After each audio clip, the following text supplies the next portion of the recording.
ماشاءاللہ لا حول ولا قوۃ الا باللہ العلی العظیم اعوذ باللہ من الشیطان الرجیم بسم اللہ الرحمن الرحیم السلام علیکم سامعین، آج وظیفہ لے کر ہم حاضر ہوئے ہیں۔ رزق کے حوالے سے یہ وظیفہ ہے۔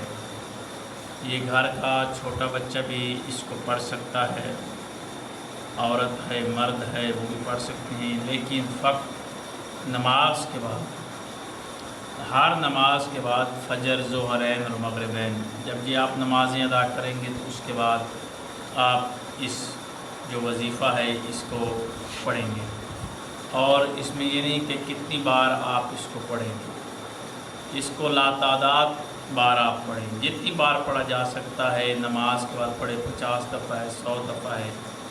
تسبیح پڑھیں، جناب فاطمہ زہرا تسبیح پڑھنے کے بعد یہ پڑھ لیں، جتنی دفعہ مرضی پڑھ لیں، لیکن پڑھیں، ہر نماز کے بعد آپ کو پڑھنا پڑے گا۔ اور یہ دعا کیا ہے، اگر آپ یہ پڑھیں گے اور پھر دعا مانگیں گے رزق کے لیے تو انشاءاللہ قبول ہوگی، اور دعاؤں کو قبول کرنے والا وحدہ لا شریک ہے، وہ اللہ کی ذات ہے۔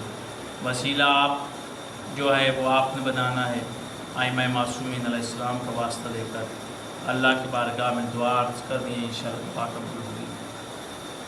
ساتھ میں وظیفہ بھی ہوگا، جب آپ وظیفہ بھی کریں گے بس ائمہ معصومین علیہ السلام کا اللہ تعالیٰ کی بارگاہ میں اللہ کا واسطہ بھی دیں گے تو انشاءاللہ دعا قبول ہوگی۔ تو رزق میں بھی اضافے کے لیے وظیفہ ہے، گھر میں خیر و برکت کے لیے یہ وظیفہ ہے، اور ہر مصیبت کا، یہ دنیا کی ہر مصیبت کا یہ علاج ہے۔ دنیا کی جو بھی مصیبت ہو اس مصیبت کا یہ وظیفہ علاج ہے۔ یہ آپ کریں گے آپ سے ہر مصیبت ختم ہو جائے گی۔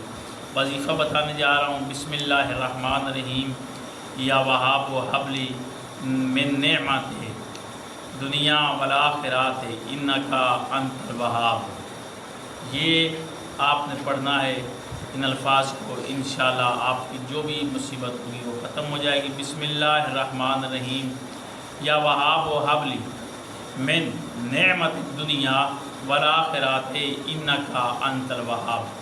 یہ آپ نے پڑھنا ہے، انشاءاللہ خدا جو ہے وہ آپ کی ہر مصیبت جو بھی ہوگی وہ دور فرمائے گا اور آپ کی دعائیں قبول ہوں گی۔ یا وظیفہ کریں، اللہ آپ کو کامیابی عطا فرمائے گا۔ اللہ حافظ۔